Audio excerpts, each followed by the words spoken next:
Saya kemarin dapat pertanyaan dari katanya salah seorang penonton setianya SB30 Health. Katanya gini, Dokter Hans katanya kan bilang mie instan itu nggak baik. Nggak baiknya di mana dok? Kan mie instan itu cuma 300 kalori. Lebih sedikit bahkan daripada mie-mie yang lain atau makanan-makanan yang lain yang kalorinya lebih gede. Bahayanya di mana? Nah, jadi kali ini saya akan bahas kenapa mie instan itu bahaya meskipun cuma 300 kalori. Simak setelah yang satu ini.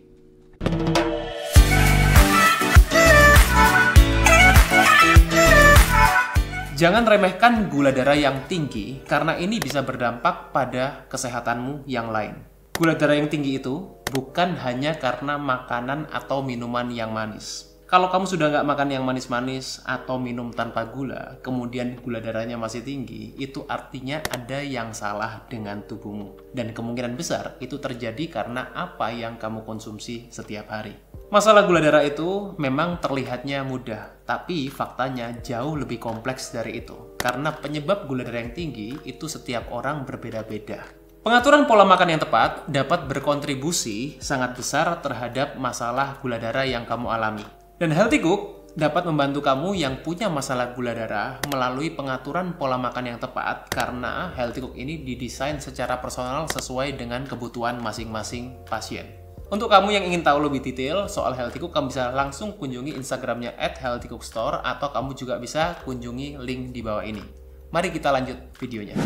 Halo Sobat Sehat, jumpa lagi bersama dengan saya Dr. Hans di channel kesayangan kita SB30 Health episode Panas. Panduan nutrisi tanpa sensor. Dan kali ini saya mau ngobrolin mungkin makanan yang relate ke sejuta umat, ke Sobat Sehat yang selama ini mungkin ya mohon maaf buat yang masih suka makan mie instan, apapun ya, mereknya apapun, saya ingin sampaikan bahwa konsumsi mie instan itu meskipun ya yang kalorinya dikatakan kecil atau mungkin ya kecil besar ini relatif lah ya, tidak terlalu besar kok dok, kalorinya hanya sekitar 300 kalori. Bahayanya di mana? Karena saya dapat pertanyaan seperti itu, saya agak tergelitik untuk menjawab dan saya akan jawab di video ini.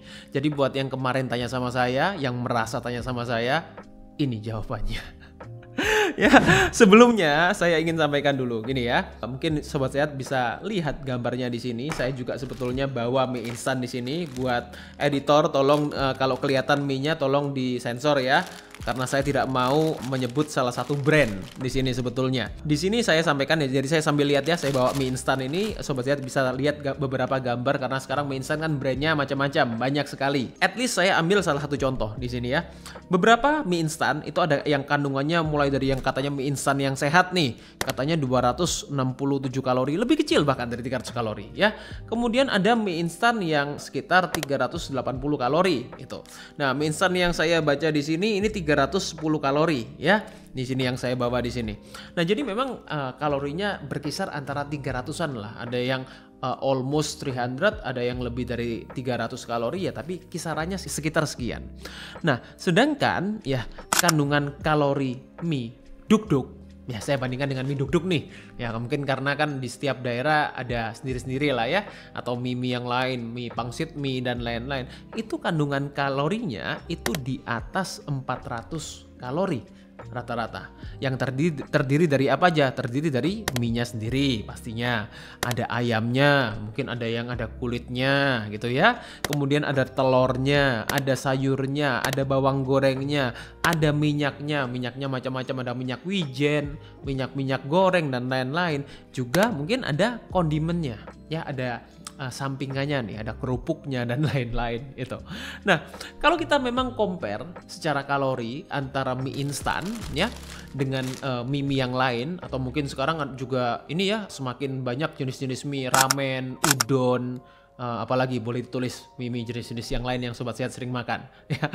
Mie apapun ya yang selama ini mungkin kita explore kemana-mana jenis mie-nya, itu rata-rata memang kalorinya lebih tinggi. Ya, well, memang tergantung porsinya, tergantung isinya. Nah, tapi kalau dibandingkan dengan kalorinya mie instan, seringkali mereka mie instan ini punya kalori yang bisa dikatakan lebih rendah dibandingkan mie itu. Tapi kenapa kok bahaya? Pertanyaan kan seperti itu ya. Nah, sekarang yang ingin saya sampaikan, ya pertama adalah gini ya, ini adalah basic dari semua jenis makanan. Saya ingin Sobat Sehat perhatikan di sini.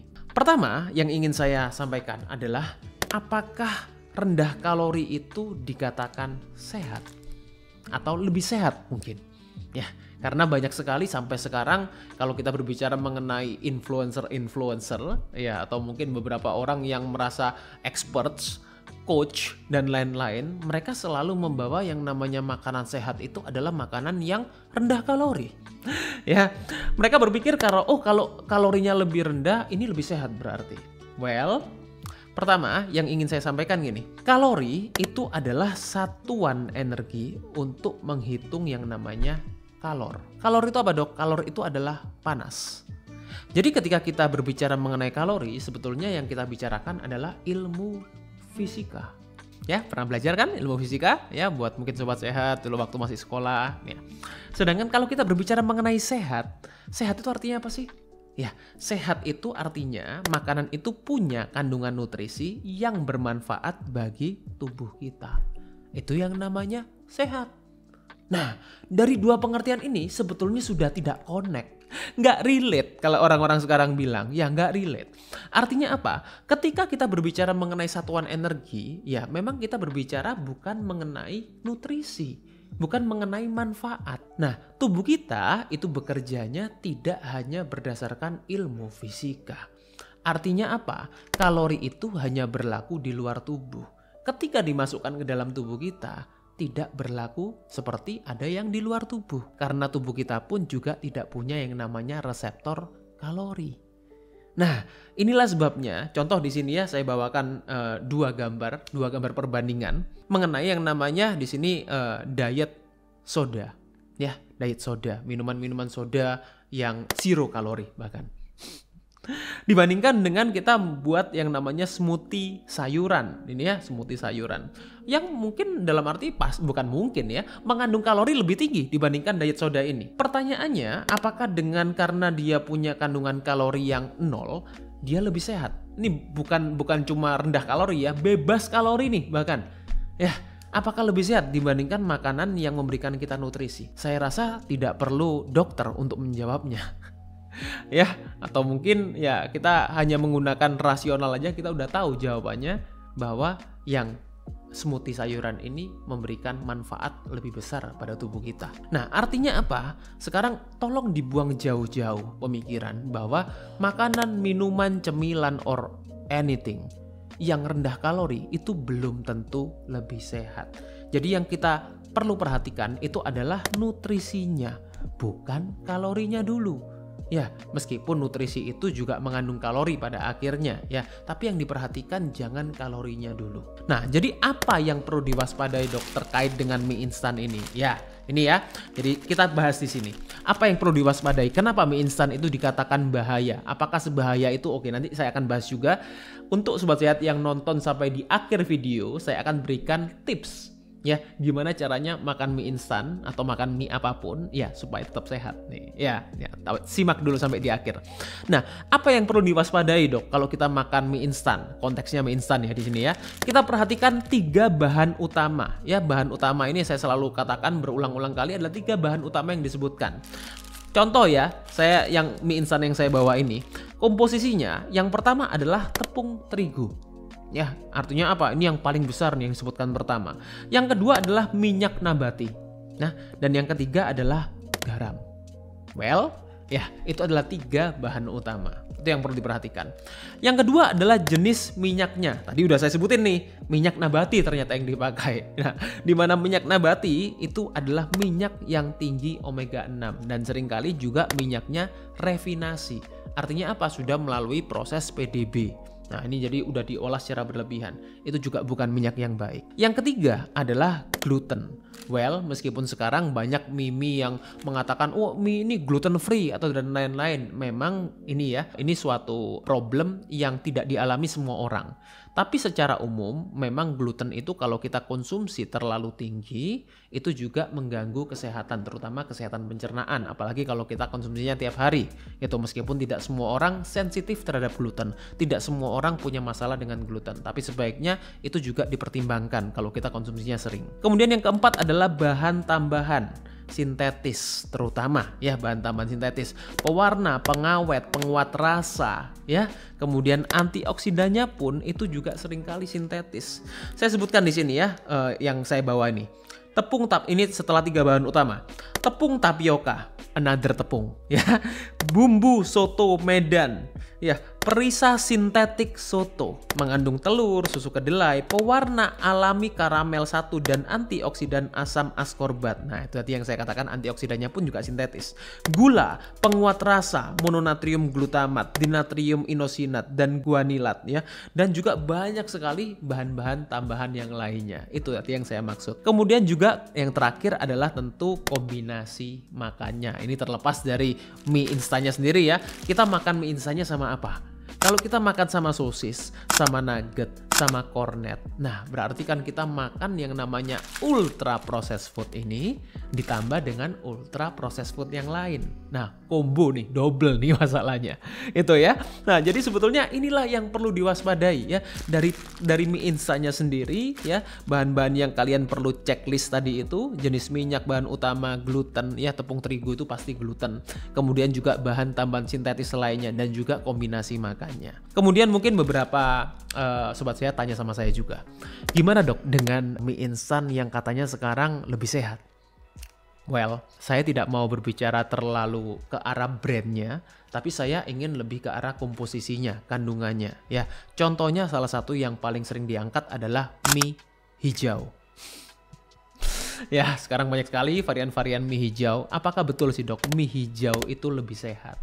Ya, well, di sini yang pertama saya ingin utarakan adalah cek sumber hijaunya. Kalau kita mau bicara soal warna, mau di warna apapun bisa sekarang. Ya, nggak cuma hijau, mau di warna kuning, merah, oranye, mungkin bisa semua. Gitu. Apa susahnya memberikan warna? Jadi artinya apa? Cek sumber hijaunya. Anggap lagi nih, oh sumber hijaunya dari sayur nih dok. Sayurnya berapa persen? Itu kan yang perlu kita tahu. Ya misalnya sayur apa yang hijau? Sayur bayam, sayur sawi, sayur brokoli, atau sayur apapun lah gitu. Betul, mungkin dia mengandung dari warna hijaunya berasal dari sayur-sayuran itu. Tapi berapa persen? Seringkali persentase sayurnya sangat kecil atau bahkan bisa dikatakan pewarna. Itu lebih parah lagi kalau warna hijaunya dari pewarna. Jadi saya nggak mau bicara mengenai hijau itu lebih sehat karena ya itu memberikan image kita seperti makan sayur gitu. No, please check the ingredients. Sumber warna hijaunya dari apa? Kalau dari sayur berapa persen sayurnya? Yang kedua adalah cek bahan baku lainnya. Ini tadi sudah saya bahas ya, 3 bahan utama, bahan tambahan dan lain. Tetap cek bahan baku lainnya. Dan yang terakhir juga cek proses pembuatannya. Sekarang memang ada beberapa yang saya katakan lebih sehat ya, atau alternatif lebih sehat, karena sekarang banyak juga mie yang juga mereka menyampaikan oh ini tidak digoreng, ini di oven. Well, memang itu akan lebih sehat tentunya, karena apa? Kalau mie itu digoreng dia akan memiliki masalah yang tersendiri ya. Jadi lebih mudah menyebabkan dia glikasi, lebih mudah menyebabkan oksidasi dan lain-lain. Tentunya kalau di oven ini bisa jadi alternatif yang lebih sehat dibandingkan mie yang tidak di oven atau mengalami proses penggorengan. Nah, dan sesuai janji saya, seperti yang tadi saya katakan, gimana sih dok kalau saya tetap ingin makan mie instan, saya ingin makan mie favorit saya, tapi saya tetap mau sehat. Bisa nggak? Bisa. Ya, jadi di sini saya akan berikan 5 tipsnya buat sobat sehat yang ingin makan mie tapi tetap sehat. Yang pertama adalah jangan makan mie saja. Ini yang saya katakan naked carbs. Ya, naked carbs itu apa? Karbohidratnya telanjang. Nah, ini sebetulnya konteksnya bukan hanya mie ya, tapi juga karbohidrat yang lain. Tapi karena kita bicara konteksnya di sini mie, banyak orang yang makan mie instan itu cuma makan mie doang. Nah, atau mie-nya bahkan yang jumbo, double nih, karena nggak kenyang makan mie doang. Nah, inilah yang saya bilang ini yang sangat perlu dihindari. Kalau makan mie sama nasi gimana dok? Wah, ini kacau. Ya, double karbohidrat nih ceritanya. Nah, jadi jangan makan mie saja, atau jangan makan naked carbs, atau lebih parahnya lagi makan mie sama nasi. Nah, ini yang lebih parah nih. Artinya gini, ketika kita makan naked carbs, atau kita makan double karbohidrat, lonjakan gula darah kita akan sky high, akan meroket. Nah, inilah ketika gula darah meroket, kemudian apa? Insulin kita pun juga akan meroket. Nah, ketika insulin meroket, gula darah akan turun drastis. Nah, ini yang menyebabkan kita mudah sekali untuk lapar dan kita juga punya banyak sekali masalah-masalah metabolik. Itu jadi jangan makan mie saja. Makan mie sama protein, makan mie sama misalnya kita sama sayur. Itu juga baik ya. Jadi makan mie sama telur beneran ya itu. Itu juga bisa membantu kita supaya kita tidak makan naked carbs. Itu cara yang paling simpel sebetulnya. Jadi kalau kalian lihat orang makan mie yang komplit, ada mie-nya, ada sayurnya, ada proteinnya, ada telurnya gitu, yang lain-lain. Nah, itu adalah makan mie yang lebih baik caranya. Yang kedua tentunya adalah kurangi porsi mie-nya. Ya, mie-nya sendiri itu loh, dikurangin porsinya. Mungkin dibagi 2, ya. Nah, itu kalau lapar gimana loh kalau dibagi 2? Nah, ini caranya adalah perbanyak sayurannya. Ya, sayuran itu kan juga karbohidrat yang baik. Artinya apa? Kalau kita pingin kenyang, mendapatkan rasa yang oke, ya udah kurangin mie-nya, tambah sayurnya. Itu cara yang kedua. Cara yang ketiga, kurangi bumbu instannya. Ya, banyak orang yang tanya, "Dok, makan mie instan itu yang bahaya apanya sih? Mie-nya atau bumbunya?" Saya bilang dua-duanya. Ya, dua-duanya bahaya gitu kalau kita berlebihan. Nah, untuk mendapat sebetulnya rasanya ini kan sudah sangat kuat ya kalau kita bicara mengenai bumbu instan. Artinya apa? Kita gunakannya nggak perlu terlalu banyak. Atau kalau memang kita mau menambahkan bumbu, ganti dengan kita pakai bumbu-bumbu rempah, bawang merah, bawang putih, ketumbar dan lain-lain. Ini kan kita bisa olah lagi ya gitu. Jadi yang lebih kreatif lah itu. Yang keempat adalah kurangi frekuensi makannya. Udah dok, saya pengen makan yang mie instan yang bener-bener real nih. Ya nggak mau ngurang-ngurangin seperti itu. Oke, masih nggak apa-apa ya. Tapi kurangin frekuensi makannya. Jangan tiap hari dong ya.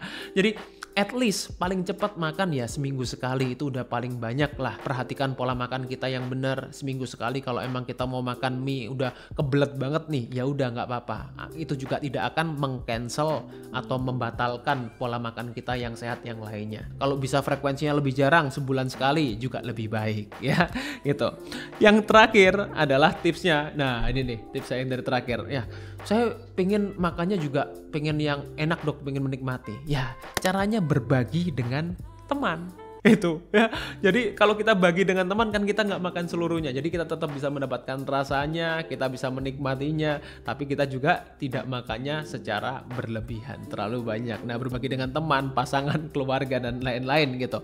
Tentunya jangan mengajak orang ke jalan yang nggak benar. Kalau temannya nggak mau makan mie instan jangan dipaksa gitu ya. Ya, yang buat sama-sama yang enjoy aja itu. Semoga di sini bisa diterima, bisa sobat ya juga tahu bagaimana sih caranya kita makan mie instan buat yang mau tetap sehat, mau makan mie yang lainnya, tapi juga kita juga tahu kenapa sih, apa yang perlu kita waspadai dari mie. Jadi jangan cuma sekedar kita lihat kalorinya, tapi juga cek kandungan nutrisinya. Buat sobat sehat yang mungkin ingin saya bahas mengenai ultra proses food yang lain, tadi yang saya sampaikan, sosis, mungkin nugget, mie, sosis, nugget, apalagi bakso dan lain-lain, itu bisa tulis di kolom komen. Mungkin kalau banyak yang minta, next akan saya bahas mengenai ultra processed food yang lain. Semoga sehat, stay fit and stay healthy. See you. Nah, dan sesuai janji saya, seperti yang tadi saya katakan, gimana sih dok kalau saya tetap ingin makan mie instan, saya ingin makan mie favorit saya, tapi saya tetap mau sehat, bisa nggak? Bisa. Yang pertama adalah jangan makan mie saja. Yang kedua tentunya adalah kurangi porsi mie-nya. Ya, kalau lapar gimana loh kalau dibagi 2? Nah, ini caranya adalah perbanyak sayurannya. Ya, cara yang ketiga, kurangi bumbu instannya. Ya, artinya apa? Kita gunakannya nggak perlu terlalu banyak. Atau kalau memang kita mau menambahkan bumbu, ganti dengan kita pakai bumbu-bumbu rempah, bawang merah, bawang putih, ketumbar, dan lain-lain. Ini kan kita bisa olah lagi ya. Yang keempat adalah kurangi frekuensi makannya. Nah, ini nih tips saya yang dari terakhir. Ya, caranya berbagi dengan teman. Itu ya. Jadi kalau kita bagi dengan teman kan kita nggak makan seluruhnya. Jadi kita tetap bisa mendapatkan rasanya, kita bisa menikmatinya, tapi kita juga tidak makannya secara berlebihan.